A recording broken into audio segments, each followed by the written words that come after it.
Even folks who know absolutely nothing about wine know a little bit about champagne, right? It's one of the most infamous wines made around the world, and this sparkling wine has so many unique factors into what makes it something so incredible. Hi, friends. My name is Sarah, and I'm a certified sommelier and host of the Wine CEO podcast. And this is my mini series on champagne. I had the great opportunity to travel to the Champagne region this last summer for about 2 weeks, and I got to meet some incredible winemakers and industry professionals. And I'm bringing all of my interviews with these folks to you here on the Wine CEO podcast. In addition to listening every Wednesday, you also want to make sure you've subscribed to my YouTube channel. There will be additional content there around travel tips, regional information, and so much more. And you also want to follow me on social media at the Wine CEO over on Instagram. Now let's go ahead and dive into today's episode in this mini series on the Wine CEO podcast about champagne.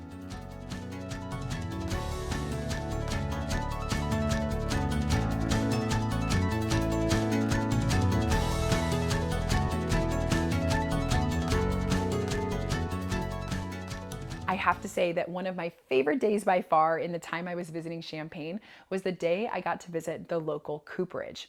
Now, a cooper is an individual who crafts the wine barrels. So they're a woodworker who's building the barrels that wine will often be aged in or stored in. And there's one main cooperage in the Champagne region that is producing barrels for all of the Champagne region as well as others in France and around the world. I have to say, it was such an eye-opening experience to get to watch the cooper and his team as they were cutting the wood and toasting the barrels and building these barrels. I mean, it was just absolutely incredible to watch the process from start to finish. It was truly, truly a treat. And today on the show, I'm excited to give you a behind the scenes look into what it was like to tour their facility and get to experience firsthand the making of a wine barrel. So let's go ahead and dive into my behind the scenes tour of visiting the local cooperage in Champagne. Well, Wine CEO podcast listeners, I'm so excited because today I am at Tonnellerie Champagne Ardennes, which is the cooper here in the Champagne region. And I'm here with Selene, who's the office manager and tourism director. And she's going to tell us a little bit about the cooper process. So Selene, welcome to the show. Okay, so you are on the Tonnellerie de Champagne, which was founded in 1998 by Jérôme Viard. Who come from a family of woodworker, grandfather and father, and so he decided to build this cooperage 25 years ago. He made as well some studies in oenology. Okay. And he associated with Jérôme Fournaise and Denis Saint-Aroman.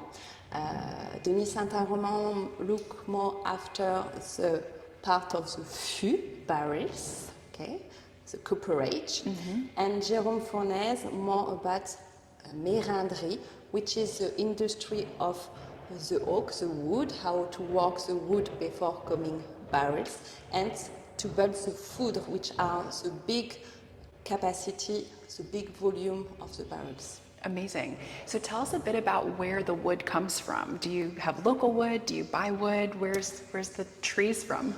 As most of the wood we used come from France and mainly local forest. So in Champagne-Ardenne mountain, de Reims, and Argonne, which is not too far from there, 1 hour, and otherwise around Paris, some forests known like Fontainebleau, Rambouillet, for example. And we have some requests sometimes from some winemakers who have some requests, especially with some woods from their forests, so it can be different places.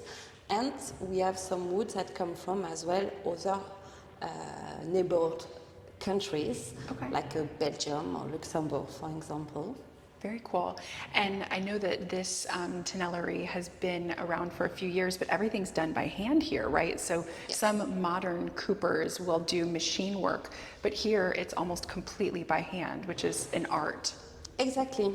You are really on a handcraft company.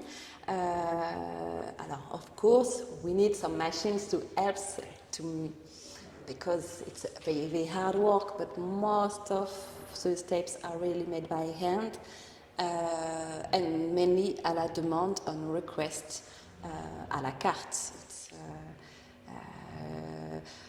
We can have different requests. So we really adapt to the wish of the winemakers, of the producer. Amazing. Very cool. So walk us through the process a little bit. So you cut down the tree, and then what happens? So what's the process from when you have the wood to when you have the finished barrel? The main step you would like Exactly. to know. The first thing is to select the trees that are going to be used to make barrels. Different, of course, requirements have to be followed because of traceability, of rules of the environment. We can choose the trees we want like that. Certain conditions have to be followed. Then we cut the oak. The oak will arrive there. It's going to be cut, dry for 6 months outside, cut either in plots, big parts that are going to be used to make the food, so big volume, or either cut vertically to make quarter, to prepare the piece of wood called mérin that's going to be used to make the small volume barrels. So kind of like this one. Exactly. Okay. Then, this mérin or plots will stay long time outside for during 3 and 4 years for the mérin and 6 years for the plots. With the wind and the water, it will help to dry the wood and keep it in a good condition and be really ready to be used to make our barrels and food. And once it's done, all the piece of mérin, for example, will be worked to the cooperage to give the shape we need to build the barrels. Then the barrels will be built firstly in dress. So it's very skilled to do that because you have to maintain all the wood, all the dwell without making it fallen, everything. Then, once you have the shape of the dress, it's going to be put on the heating for 20 minutes on average to give the shape. They water the wood at the same time and they put it on the fire. 20 minutes, it gives the shape, like this one. Then we put on the other heating for the next step, that is a bousinage, and it will bring the flavors, the aromas, according to the expectation of the winemakers. It will last on average 1 hour, and the temperature of the heating can be different according the nuts they want: vanilla, spicy, pineapple, coconut, or coffee, caramel, for example. Afterwards, these barrels will be closed in adding the top and sanded, yes. and after we can personalize. The clients give us a logo that can be added on the barrels with a laser, and it's really bon. That's amazing. And about how many barrels a year do you produce here? On average, 2,000 barrels a year. I talk about this size to some, and 50 food, Wow. the big one.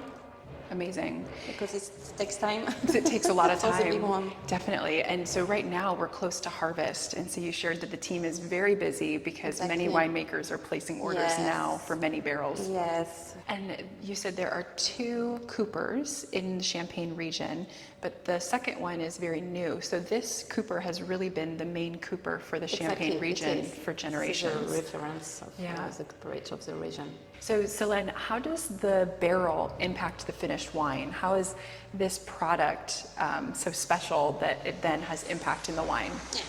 Why a winemaker will choose to put their wine in wood barrels instead another like steel, for example?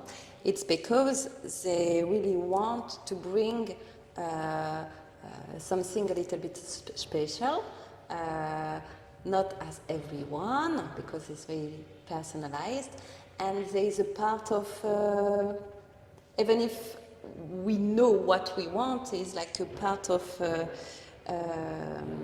we can say not surprised, but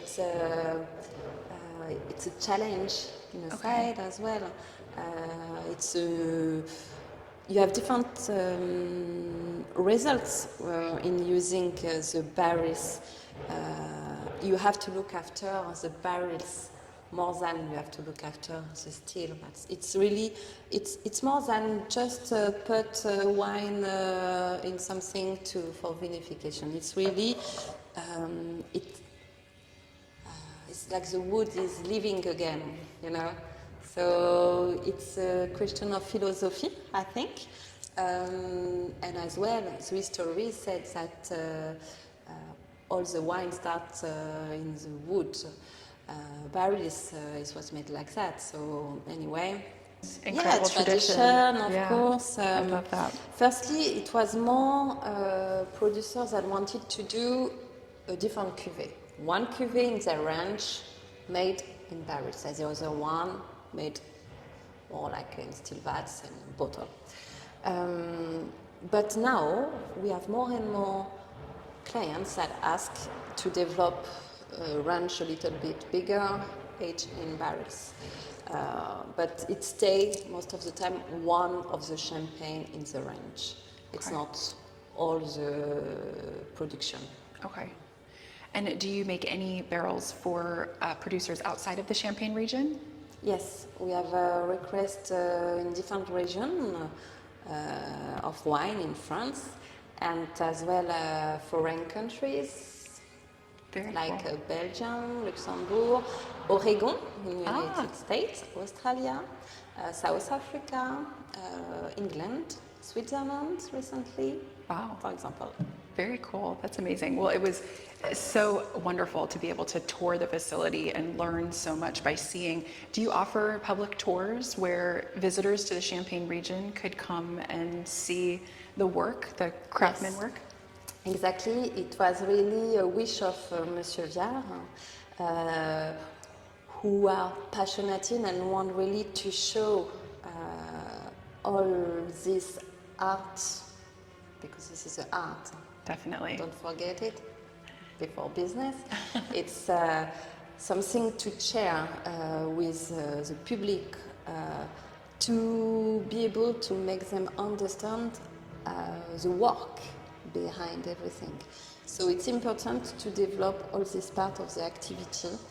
We welcome small, middle, big groups, and we regularly welcome people every week. We have public anyway.